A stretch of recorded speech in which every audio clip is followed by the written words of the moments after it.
Hello and welcome to this opening explorations video, and today we have the Evans Gambit. So have you ever played this opening before? Leave comments on what you think about this opening, if you've tried it or not.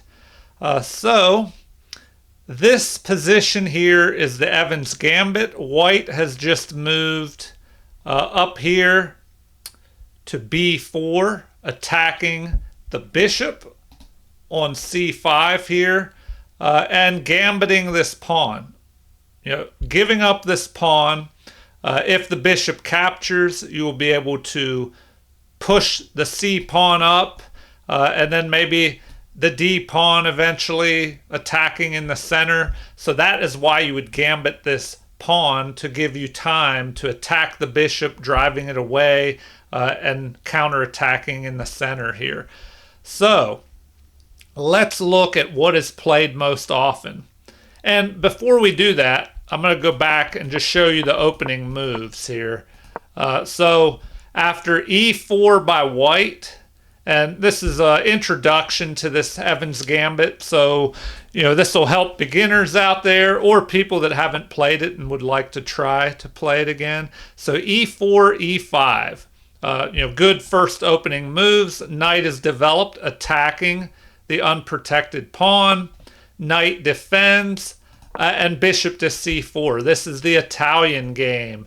And now black responds with bishop to c5, the Gioco piano game in the Italian game. And here the position is a little bit more quiet. So the Evans Gambit begins with this move, b4, attacking the bishop, forcing a decision to be made. And it looks like by far the pawn is captured by the bishop. And it looks like, the knight could possibly capture, but that's only played 6 times, and white wins most of the time, 67% there. All right, so let's see what happens after the most played move, played 2,619 times. White wins 46% of the time. Black only 36% of the time, and 19% drawn. Now it looks like bishop to b6, interestingly enough, that white wins less and black wins more often, but there are a little bit more draws in that variation. So we can take a look at that. But first, let's look at what is played most often. Capture of the pawn. And now, let's see here. Why is this not updating? For some reason, it's not updating the moves.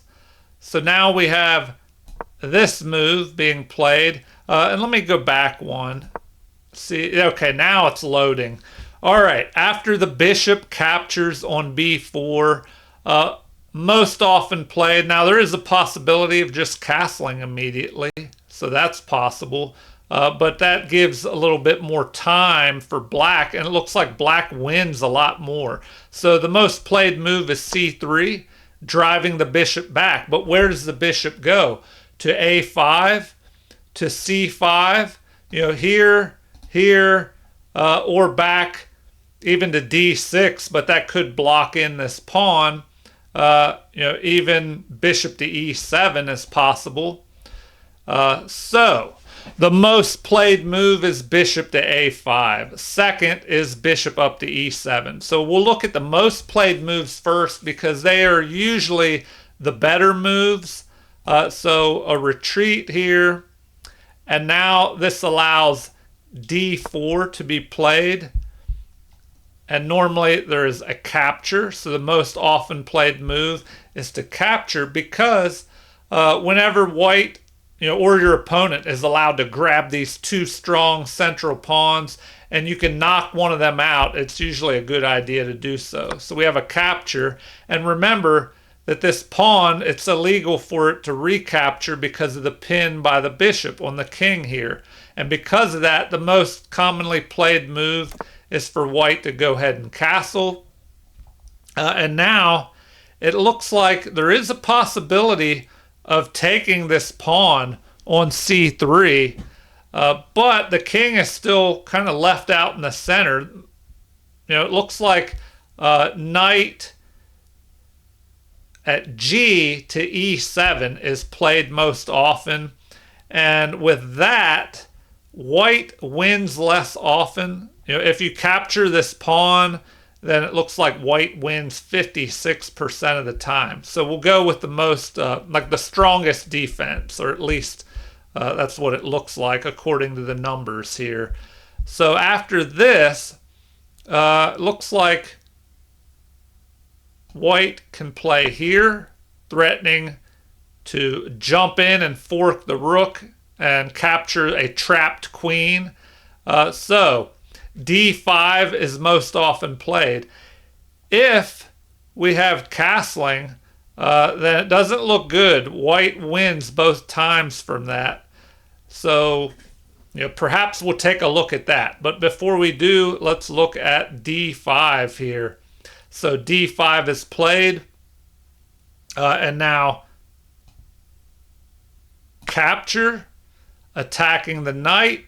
So knight to e5, and now the bishop is under attack, so drops back here. And finally, black is able to castle, but now the most played move is a knight sacrifice here, possibly going after this pawn. So that's quite interesting here.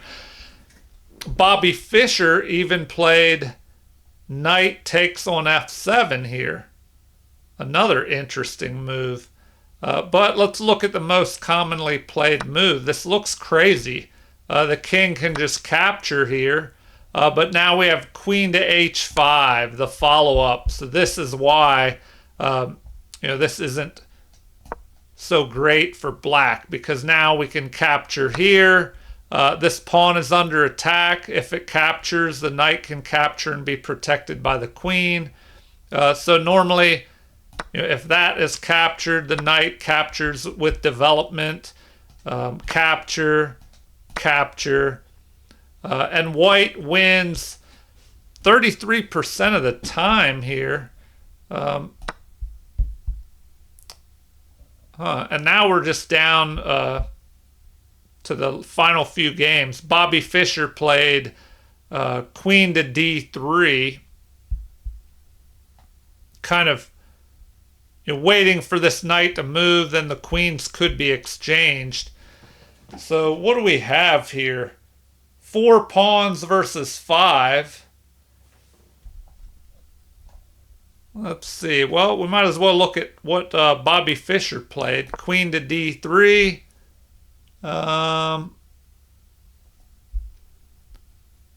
C6. But you think you would drop back and invite the queen trade. Anyway, I'm not going to dig too much deeper. You can try this opening, and these different variations. But let's get back to what we had in the beginning here. Let's see, e4. Okay, once again, I'll show you how to start the Evans Gambit. First, you play e4, e5, knight to f3, attacking the pawn. And if they defend, you just bring your bishop out. This is the Italian game, lining up on this pawn, which can be weak because it's only covered by the king at the moment. So there's always a threat of jumping up here and piling on with the bishop and the knight, threatening to capture and fork the queen and the rook. So here, this is played. Now, the knight can't jump up here immediately, or the queen would just capture. So now we have the Evans Gambit. So once again, this is the Evans Gambit. I'll look at what else we can do when the queen or the bishop captures the pawn here. So normally c3 is played by far. Now there were a few things to look at when the normal move is played. This retreat, and then d4. we could look at castling immediately. So let's take a look at that.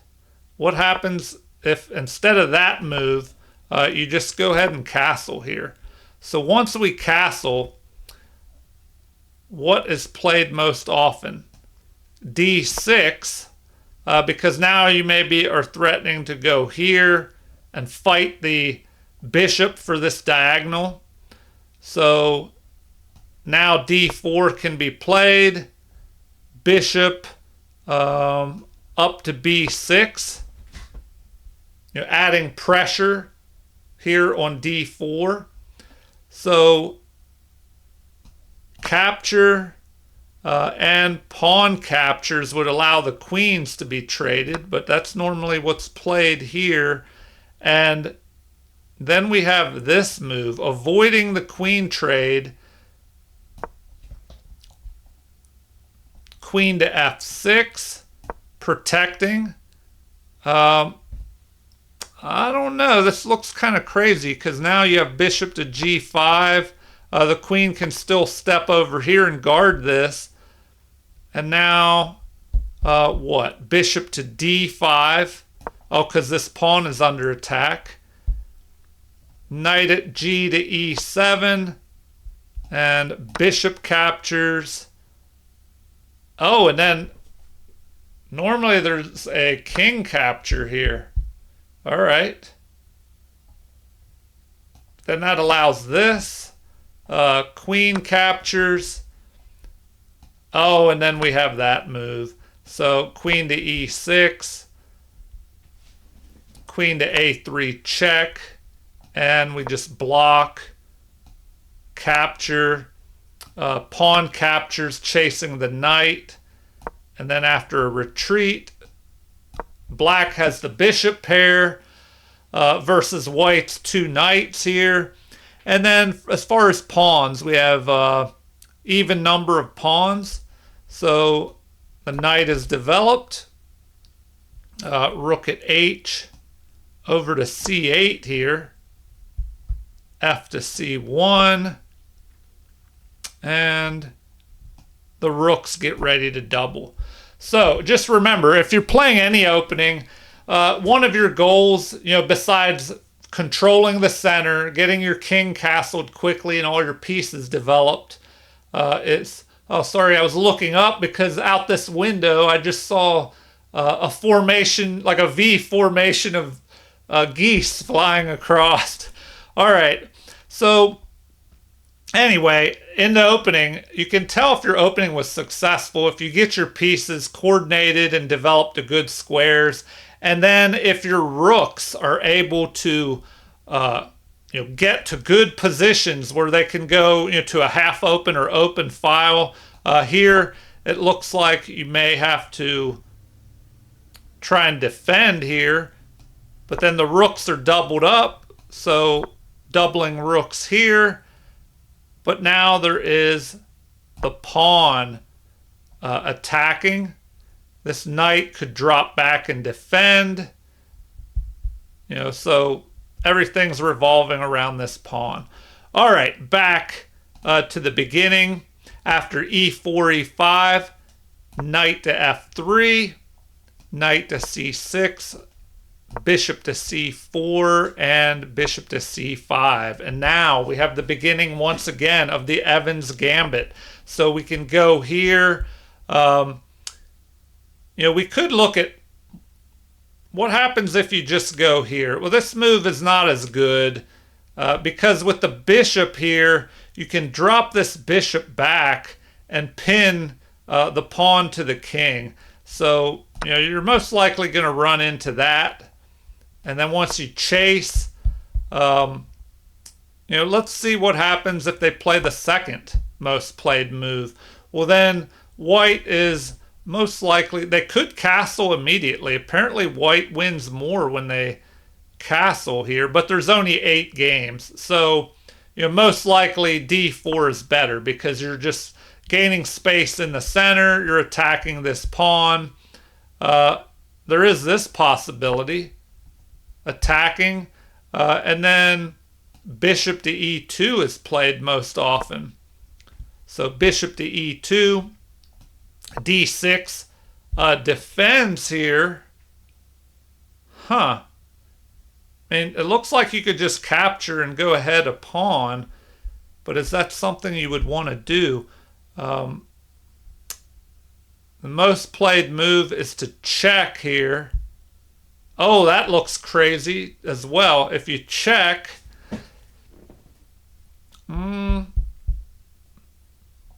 let's see. If you check, well then c6 can be played to block the check, and then the queen will just protect the knight. So if we go back, if we have this and then capture, it looks like it's better to check once again and keep the queens on the board. So what are we looking at here? We're behind a pawn, but we could just, capture, bishop captures, and then you grab this. So now the pawns are even, but look at white's two isolated weaker pawns here. That could be an issue in the endgame. And there's a pawn majority over here, 3 versus 2. And then white has 4 versus 3 here. So this is one way the game could play out. You could just play f3 to protect that. Now castling, knight to d2. Maybe getting ready to attack this knight. c5, a3, putting pressure on that, lining up on the rook. So b6 defends, knight at d to c4, and what now? Bishop to c7. So that if you capture here, they could capture here and attack this. So bishop to b2 to protect. What now? Bishop to e6. Oh, threatening here. So capture, capture. Now that's under attack. Knight to c6.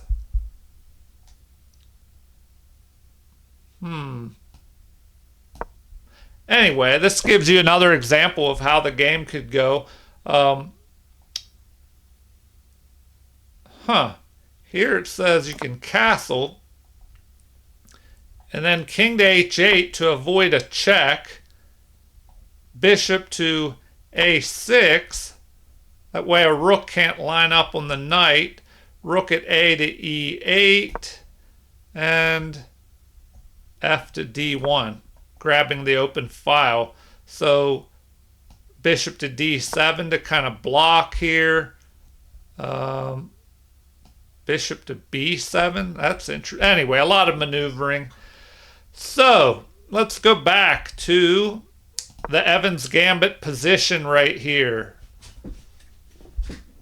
Normally, after b4, the Evans Gambit, we have bishop captures, then c3, bishop to a5, d4, capture, castling, knight at g to e7, and then this move. So let's see what happens here. I'm kind of curious about this. If they castle, you can go here, threatening a checkmate. So they have to block. But now it allows this. Attacking the queen. And, what happens here?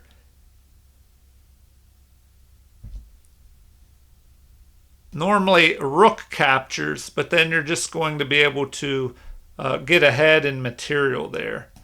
All right. What's another crazy option? What if the queen moves over here? So if the knight moves, but there is the option of moving here maybe. I don't know. Does that even work? Anyway, something you could check out on your own, or pull up an analysis, the computer, and see what the different options are. But back to the normal moves. So c3, driving the bishop back. We attack in the center. They capture, and now normally you just castle. It looks like you can play queen to b3, immediately attacking over here. So we could take a look at that. It looks like the queen will move here to protect. White can go ahead and castle. And now bishop to b6, helping protect this pawn in the center. So capture, knight captures, capture, and bishop captures. And then we have knight to c3 because the rook was under attack. Just development. Finally, black is getting ready to castle. So knight to b5, threatening a fork. Yeah, now it's just kind of crazy. This move, capture, and looks like you can just grab this bishop here. Huh. Okay, but it's their turn, so take. Oh, and then you attack here. E5 is usually played. And now F4 attacking the queen. Bishop to D4 check. King to H1. Yeah, so some of these Evan Gambit's games, they can open up and things can get crazy. And that happens a lot when you have E4, E5 pawn openings. But especially for beginners, you have to play these games to get better at tactics, because the more you see this kind of crazy crisscrossing attacking games, the easier it'll be for you to play that if you get sucked into one of those positions in your own games. All right, queen to E3. And what now? Knight takes. Oh, queen takes here. Huh. Rook to E1 check. King to D8. Why are they not just taking the queen? Oh, I guess because it's a check here. King has to move, blocking in their own bishop. Now you can capture like that. Oh, I guess because the knight captures, because now the knight can jump up here to C5 with check. So that is played. Oh, D6, and there's a passed pawn. B6 to keep the knight out. Bishop captures. And it looks like it didn't go any further, but I don't know, just that was an example of a kind of a crazy, wild game there. And you could expect that, in some of your Evans Gambit games. Or they could be more positional. So I would recommend just try it out and see what you think. All right, let me go back to the beginning and we'll see if there's anything else we want to take a look at. So once again, E4, E5, knight to F3, knight to C6, protecting this pawn that's under attack by the knight. So they defend, and now bishop up to C4, bishop to C5, and the Evans Gambit with this pawn move here. So, can you decline the gambit? I mean, what would happen if you just decline it? They could just drop back, but then that would allow A4. Now you're threatening to trap the bishop. So A6 could be played. This kind of lets white, just kind of develop and do what they want. Let me go back one. Okay, so knight to C3 is played most often. knight to f6. Now we have, interesting, knight to d5. So instead of taking this pawn, they normally capture here, keeping the bishop pair. Now the knight is attacked. Oh, man. So you go here. Now, it looks like they don't want to take this pawn because then the queen can pin it, and you can't go here to block and protect because the knight here. So it looks like a5, bishop to a7, and then I don't know. I would think castling would be something you want to do in a hurry. Now we have capture, capture. That does give them time to castle, though. They could play this move, getting their other bishop out. Then you have d3. Finally, they castle. Bishop to e3, attacking here. So then exchanges. f5. Trying to get something going here on the king side. f4, blocking. Capture. Now, queen capture was played, which I guess that'll let you bring your rook over here. You know, that way they can't move their rook and attack and target the queen. So, bishop to d7, d4, maybe getting ready to bring the bishop into the game a little bit better. Rooks would be connected here. And now h4, trying to gain some space here on the king side. That's an interesting move. Okay. Rook at a to e1. Rook at a to e8. And just drop back, protected by this pawn in case there's an attack here by pushing the c pawn forward, like that. Now the bishop is protected, although, well, no, it wasn't protected before.